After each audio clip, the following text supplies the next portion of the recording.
I want you to take a second and just try to imagine your body's cells. Okay.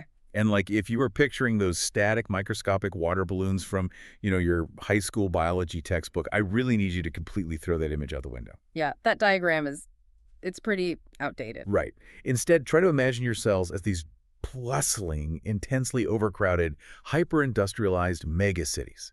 Like Yeah. inside just one of these cities, right now, there are thousands of completely different, highly volatile chemical reactions happening at the exact same time. It's actually chaotic when you think about it. It is. Just think about the sheer logistics there. You've got strong acids being synthesized in one corner, you've got delicate proteins being folded in another, and then like microscopic incinerators burning through waste right next door.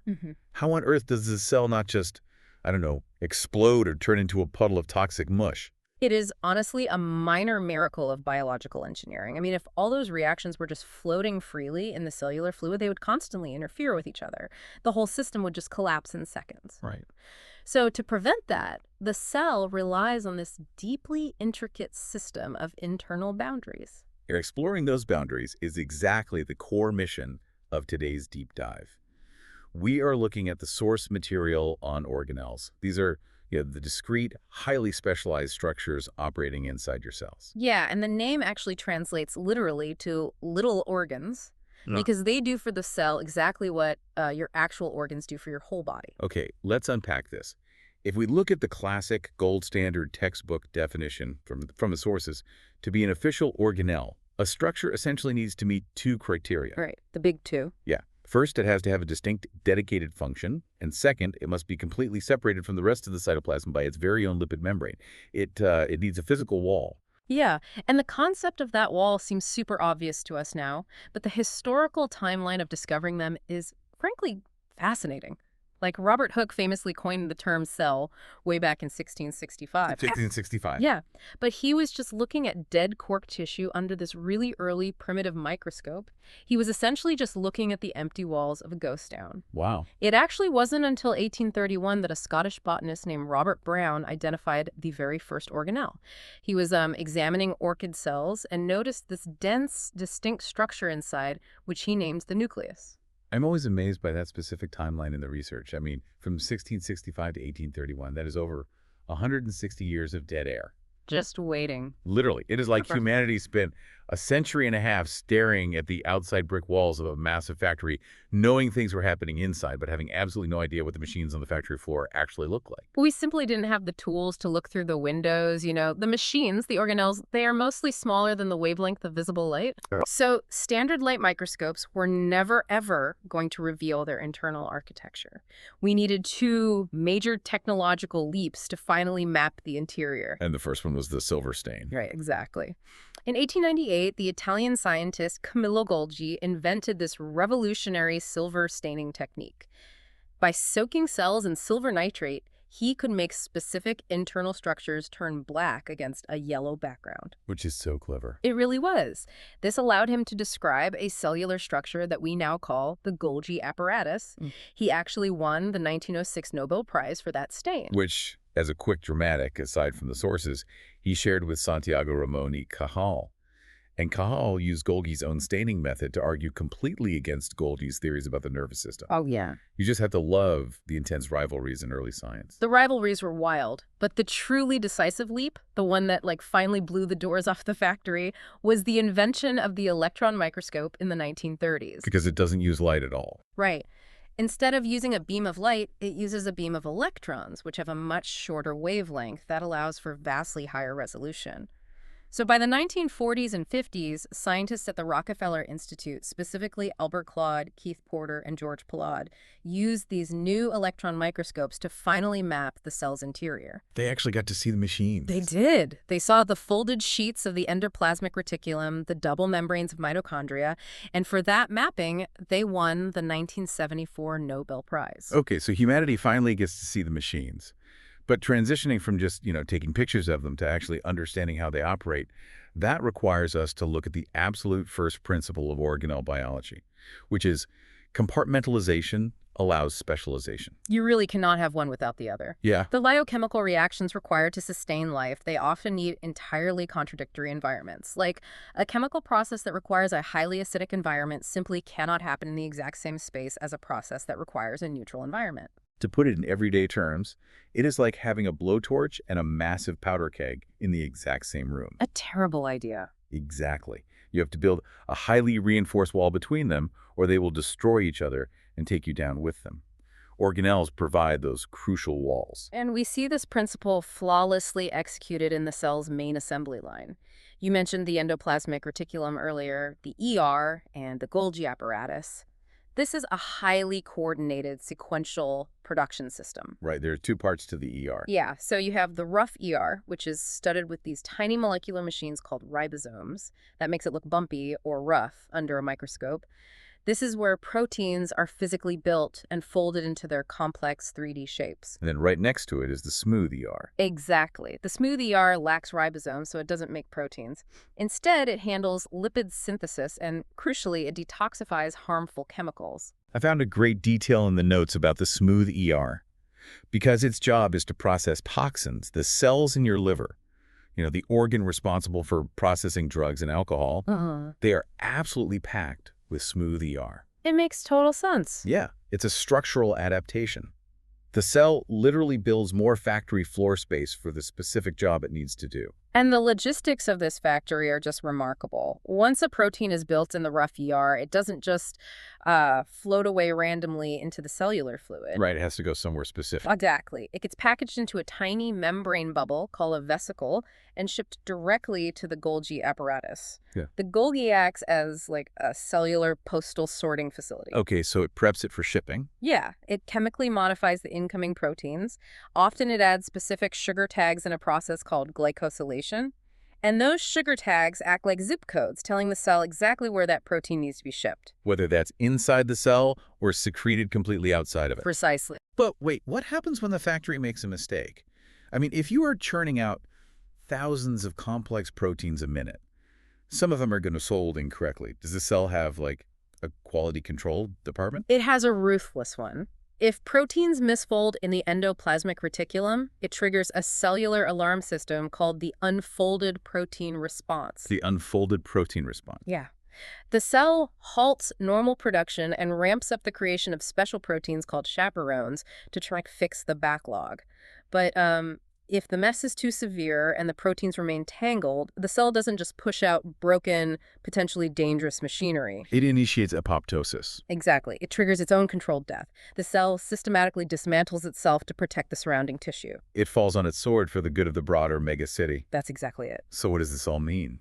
When we zoom out and look at the sheer scale of this microscopic industry, the manufacturing, the sorting, the emergency self-destruct protocols, the energy requirements must be astronomical. Where does a single cell get the juice to run all of this? Well, that requires a dedicated power plant. Which brings us to the mitochondria. These organelles are responsible for cellular respiration. They take the chemical energy from the food you eat and convert it into ATP, or adenosine triphosphate. The energy currency. Right. ATP is the actual molecular currency your cells spend to get anything done. And just to give you a sense of scale, a typical human liver cell contains between 1,000 and 2,000 mitochondria. The statistic in the source material about ATP production actually made me do a double take. It said that collectively, the human body recycles roughly its own body weight in ATP every single day.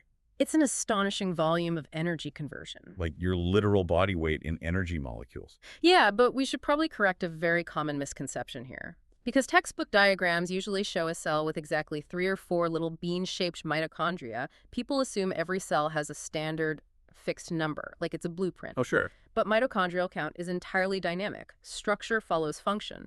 For example, a mature red blood cell in your body has exactly 0 mitochondria. Wait, 0? How does a cell survive with 0 power plants? It relies on a much less efficient non-mitochondrial way to make a tiny bit of energy. But it actually ejects its mitochondria during its development. It throws them out. Yeah, because a red blood cell's primary job is to carry oxygen to your tissues. Mitochondria consume oxygen to make ATP. Oh, I see. Right, so if the red blood cell kept its mitochondria, it would consume its own cargo before making the delivery. By gutting its own engines, it makes more physical room for hemoglobin and ensures the oxygen actually reaches its destination. That is brilliant. It literally hollows itself out for the mission. And then on the other extreme, a cardiac muscle cell in your beating heart or a highly active neuron in your brain, those can contain thousands of mitochondria simply because their energy demands are relentless. But here's the downside of all that industry, right? If you have thousands of power plants and assembly lines running 24/7, you're going to produce a massive amount of cellular garbage. Toxic byproducts, worn-out proteins, damaged machinery. How does the cell not just drown in its own waste? The cell requires a highly specialized waste management system, and this was actually discovered almost by accident in 1955 by a Belgian biologist named Christian de Duve. Oh, the fridge experiment? Yes. He was studying a totally unrelated liver enzyme, and he noticed that the enzyme's activity was very low when he first extracted it, but it suddenly spiked after his cell samples just sat around for a few days in the fridge. Which is so weird. Very weird. But he deduced that these enzymes had been trapped inside some kind of membrane-bound sac. As the samples degraded over time in the fridge, those sacs were popping, releasing their highly active contents into the fluid. He found the cellular incinerators, the lysosomes. He did. Lysosomes are these sacs filled with about 50 different highly corrosive digestive enzymes. If we connect this to the bigger picture, the compartmentalization happening here is just a chemical masterpiece. Because of the pH levels, right? Exactly. The inside of a lysosome is maintained at a highly acidic pH of about 4.5 to 5.0. But the fluid outside, the cytoplasm, sits at a neutral pH of about 7.2. But how is that physically possible? I mean, to maintain that sheer cliff face of acidity, the lysosome has to constantly pump protons across its membrane.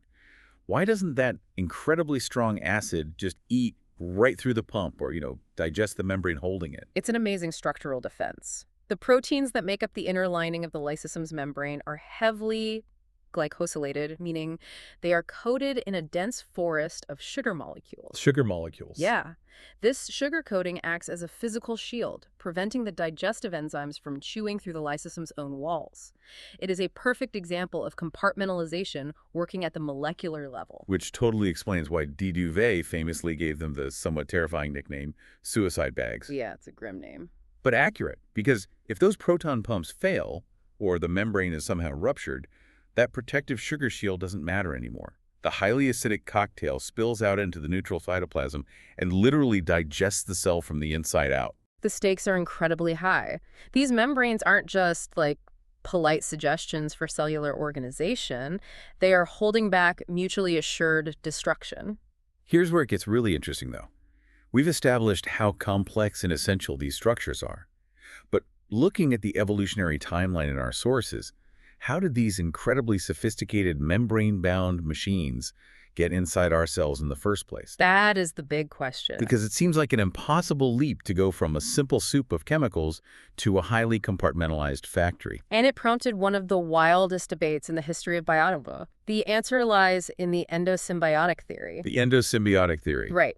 This theory proposes that roughly 1.5 to 2 billion years ago, mitochondria and chloroplasts in plants, too, were not organelles at all. They were free-living, independent bacteria. Right. And at some point, one of these bacteria was engulfed, swallowed whole, by a larger ancestral cell. But instead of being digested in a lysosome, it just stayed. It formed a permanent, mutually beneficial partnership. Okay, I have to push back here on behalf of anyone listening who is thinking exactly what I'm thinking. That sounds like absolute science fiction. It does. Like a microscopic turducken where one cell lives inside another permanently.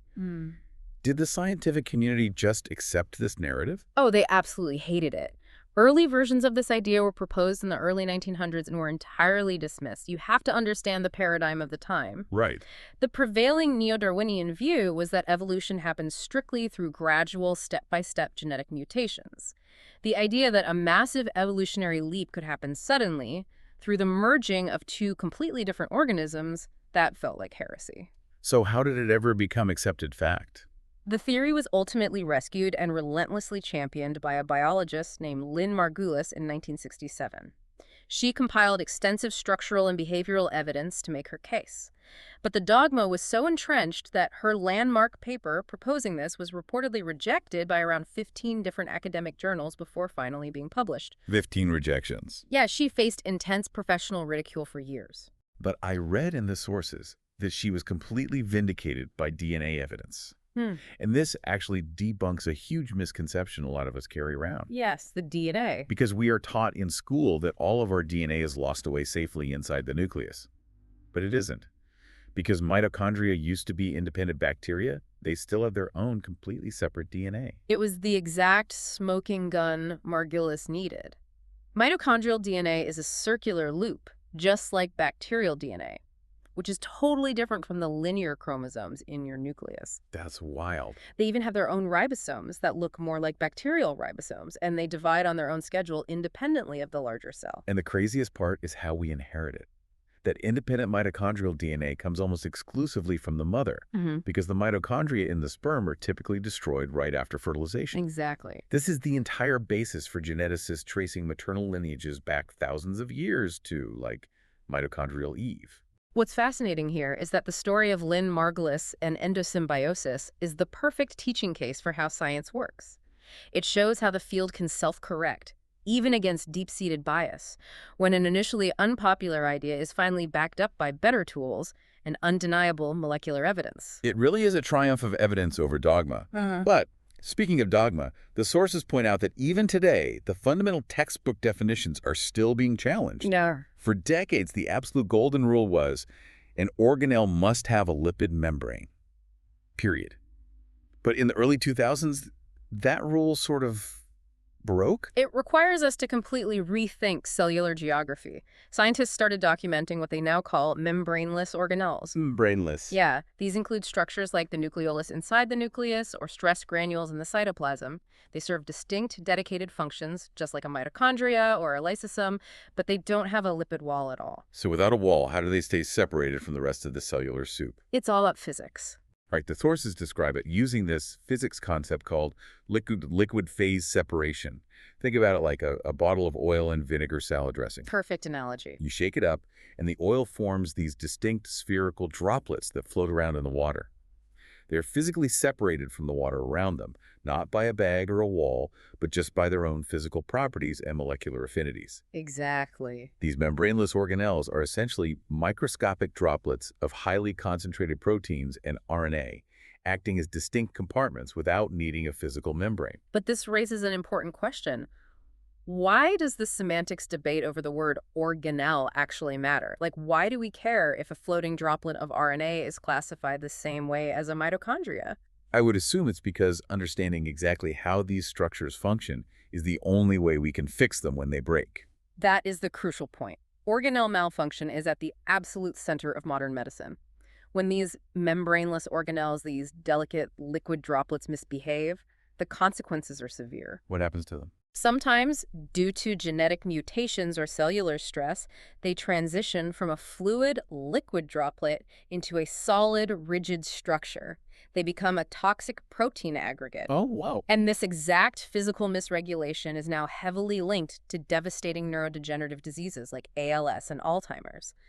The droplets solidify and literally clog the neurons. The stakes really are life and death. And going through the research, I saw that it's not just the membraneless ones.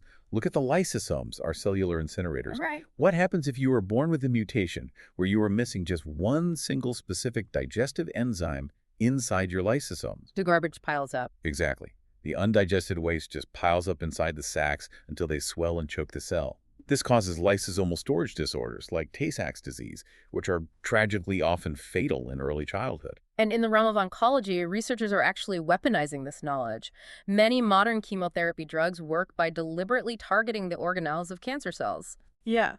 They are designed to intentionally damage the endoplasmic reticulum's protein-folding machinery or disrupt the mitochondria's energy production. Oh, I see. The goal is to force the cancer cell to realize it is damaged beyond repair and trigger apoptosis, that self-destruct sequence we talked about earlier.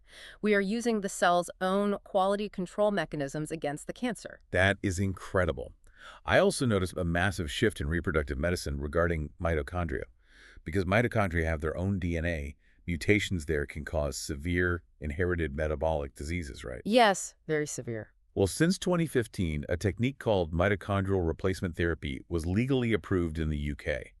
And the mechanics of this are mind-blowing. It's revolutionary. They literally combine the nuclear DNA from a mother and a father with a healthy, functioning mitochondrial DNA of a third female donor. Wow. They are creating embryos with genetic material from 3 different people to prevent the child from inheriting a devastating disease. It is a profound medical intervention, and it really highlights just how vital these cellular compartments are to human health.